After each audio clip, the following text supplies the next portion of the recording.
Hi, welcome back to Basement Backgammon. In this episode, we're going to be looking at a Royal brand Crisloid board that I picked up empty. I picked it up just for the case.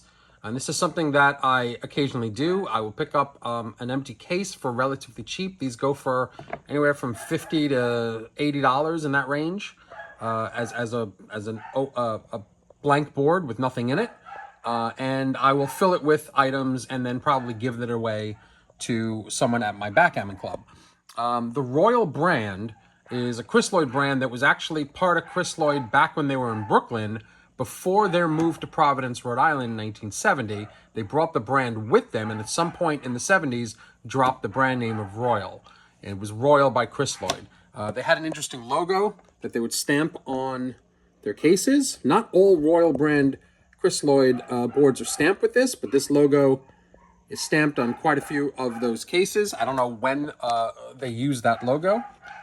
In other respects, it's a well-made Crisloid board. It's got a vinyl cover, which all those Crisloid boards did, and many of them still do. It had a leather handle, and very commonly these leather handles, the leather will rot and dry off, rot. Excuse me, let me start that again. It will dry, it will rot off and then fall off, and then you'll be left with nothing but the metal underneath the handle that was holding it in place.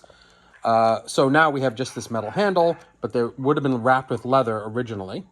And then we have these flat hinges, these flat closures, which were used early on in Crisloid when they were in Rhode Island. So we think this is a early 1970s board from Rhode Island. With these flat hinges, and they switched to other hinges later in their manufacture. When you open it up, something interesting about some of these Royal brand boards is that you normally see natural cork in these boards. However, for some limited productions, I'm not sure how many boards or how long they did this, they would actually color the board. So this is a green and white themed board. There's the Crisloid logo right there. And you can see that the cork, it is natural cork. Sorry about that. Let's see if I can put this back. No, I can't without knocking everything over. So I'm just going to have to hold it open like this. But the cork is colored. So you can see the natural cork there that's been painted green. And then the points were painted on top of that in an offset green and white. It would have come with these cups, or something similar to these. This is white in a green cup. And then it would have come with 1 3/4 inch, this is a 1 3/4 inch board, checkers. What I've done here, though, since this board didn't come with checkers, is I had the opportunity to buy these interesting checkers from another buyer on eBay. I'll take out a stack of each. They're just resin checkers. They're nothing particularly special. They are vintage, however. They probably date from the 70s, but they're not made of Bakelite or anything like that. But then somebody decided to paint walnuts on the top of them. So these would have been just flat like this, in green and white. And somebody hand-painted walnuts, which I find charming. And they're a little thick too. These checkers are kind of thick for 1 3/4 inch checkers.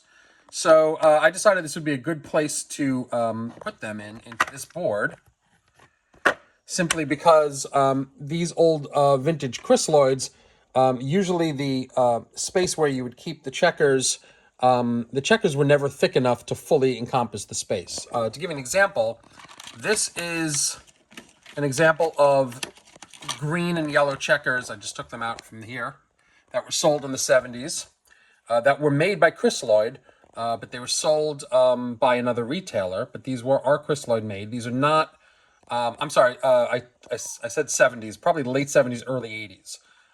These are not Bakelite.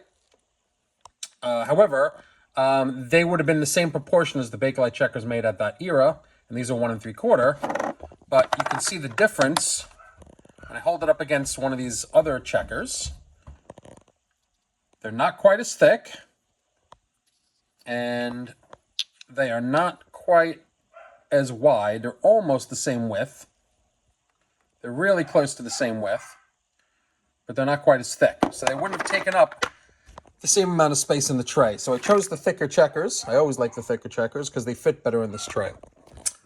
So this is an example of a board that I would give away to a club member for a prize, or maybe upgrade one of my club members who doesn't have a good competition board.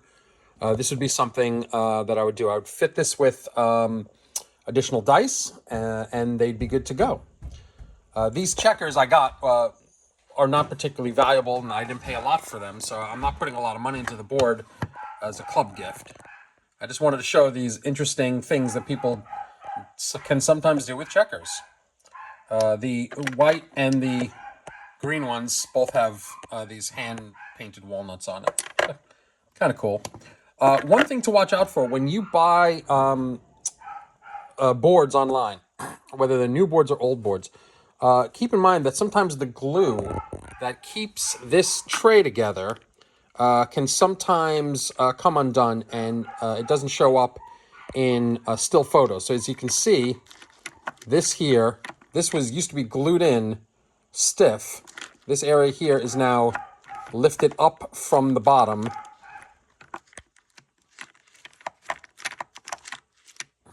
And is not holding the tray, the checkers in particularly well. This one as well. So at some point, the glue of these has come undone. I can fix this, but it's kind of a pain, so I've left it there for now.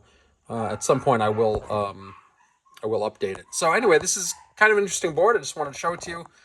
Interesting for two reasons. One, these checkers I put into it, but also because at some point, Crisloid did paint their fields in order to match the color, and they sold it this way. I've seen blue ones painted this way as well, the Blue Moon version of this board. Hope you enjoyed this.